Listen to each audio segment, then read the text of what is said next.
kraken, a beast so terrifying it was said to devour men and ships and whales, and so enormous it could be mistaken for an island. In assessing the merits of such tales, it's probably wise to keep in mind that old sailor's saw, that the only difference between a fairy tale and a sea story is a fairy tale begins once upon a time, and a sea story begins, this ain't no shit. Every fish that gets away grows with every telling of the tale. Nevertheless, there are giants in the ocean, and we now have video proof, as those of you that saw the Discovery Channel documentary are no doubt aware. I was one of the 3 scientists on this expedition that took place last summer off Japan. I'm the short one. The other 2 are Dr. Tsunemi Kubodera and Dr. Steve O'Shea. I owe my participation in this now historic event to TED. In 2010, there was a TED event called Mission Blue, held aboard the Lindblad Explorer in the Galapagos as part of the fulfillment of Sylvia Earle's TED Wish. I spoke about a new way of exploring the ocean, one that focuses on attracting animals instead of scaring them away. Mike Degree was also invited, and he spoke with great passion about his love of the ocean. And he also talked to me about applying my approach to something he's been involved with for a very long time, which is the hunt for the giant squid. It was Mike that got me invited to the Squid Summit, a gathering of squid experts at the Discovery Channel that summer during Shark Week. I gave a talk on unobtrusive viewing and optical luring of deep-sea squid, in which I emphasized the importance of using quiet, unobtrusive platforms for exploration.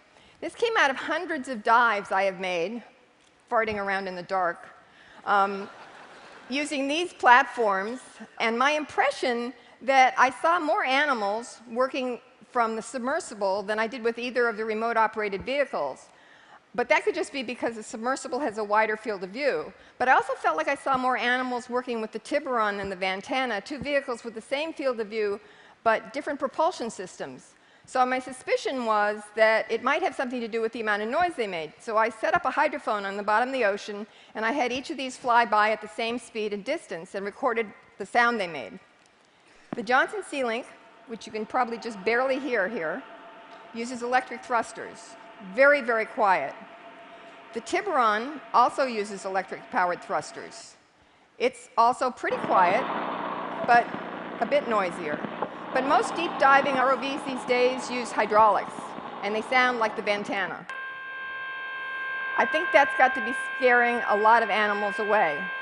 So for the deep-sea squid hunt, I proposed using an optical lure attached to a camera platform with no thrusters, no motors, just a battery-powered camera, and the only illumination coming from red light that's invisible to most deep-sea animals that are adapted to see primarily blue. That's visible to our eye, but it's the equivalent of infrared in the deep sea. So this camera platform, which we called the Medusa, could just be thrown off the back of the ship, attached to a float at the surface with over 2,000 feet of line. It would just float around, passively carried by the currents, and the only light visible to the animals in the deep would be the blue light of the optical lure, which we called the electronic jellyfish, or e-jelly, because it was designed to imitate the bioluminescent display of the common deep-sea jellyfish Atolla. Now, this pinwheel of light that the Atolla produces is known as a bioluminescent burglar alarm, and it's a form of defense. The reason that the electronic jellyfish worked as a lure is not because giant squid eat jellyfish, but it's because this jellyfish only resorts to producing this light when it's being chewed on by a predator. And its only hope for escape may be to attract the attention of a larger predator that will attack its attacker, and thereby afforded an opportunity for escape. It's a scream for help, a last-ditch attempt for escape, and a common form of defense in the deep sea. The approach worked.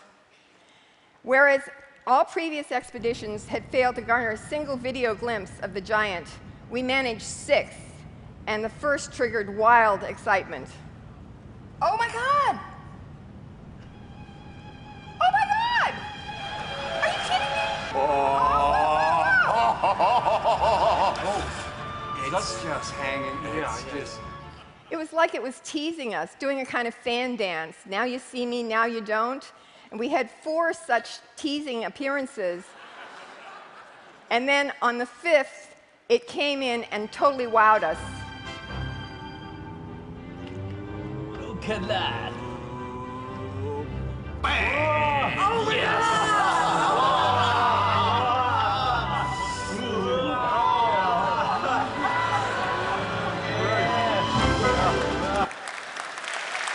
The full Monty. What really wowed me about that was the way it came in up over the E-jelly and then attacked the enormous thing next to it, which I think it mistook for the predator on the E-jelly. But even more incredible was the footage shot from the Triton submersible.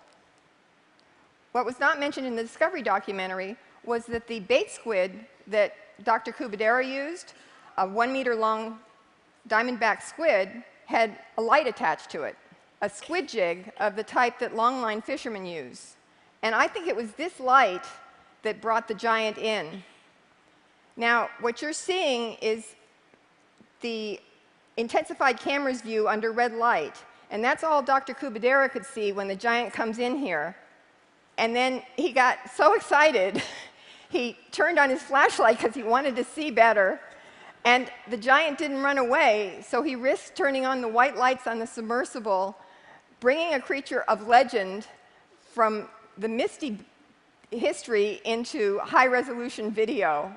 It was absolutely breathtaking. And had this animal had its feeding tentacles intact and fully extended, it would have been as tall as a 2-story house.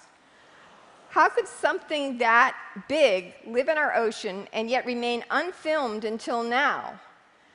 We've only explored about 5% of our ocean. There are great discoveries yet to be made down there. Fantastic creatures representing millions of years of evolution and possibly bioactive compounds that could benefit us in ways that we can't even yet imagine. Yet we have spent only a tiny fraction of the money on ocean exploration that we've spent on space exploration. We need a NASA-like organization for ocean exploration because we need to be exploring and protecting our life support systems here on Earth.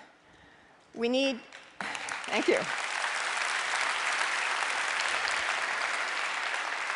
Exploration is the engine that drives innovation. Innovation drives economic growth. So let's all go exploring, but let's do it in a way that doesn't scare the animals away, or as Mike Degree once said, if you want to get away from it all and see something you've never seen, or have an excellent chance of seeing something that no one's ever seen, get in a sub. He should have been with us for this adventure. We miss him.